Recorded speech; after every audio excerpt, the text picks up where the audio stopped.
Anne-Virginie Salsac est une référence mondiale dans son domaine, la biomécanique des fluides appliquée à la santé.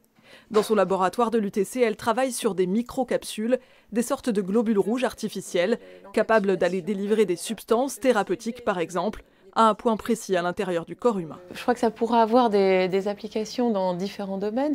Il y a tout ce qui est lié à la cancérologie, donc pouvoir amener des vecteurs directement dans des tumeurs, mais on a toutes les applications aussi au niveau prévention.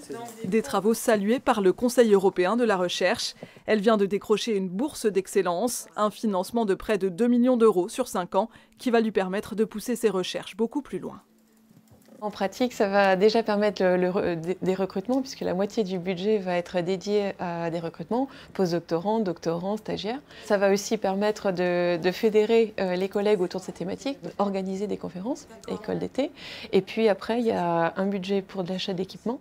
Avec ces microcapsules, les perspectives sont multiples. Elles intéressent notamment Claire Rossi. Elle travaille à l'UTC sur la bétanine, une molécule issue de la betterave rouge, aux propriétés antioxydantes et antitumorales.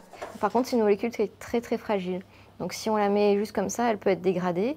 Et donc tout l'intérêt du projet, c'est de pouvoir trouver des capsules qui vont la protéger et qui vont permettre aux gens de bénéficier de ces bénéfices.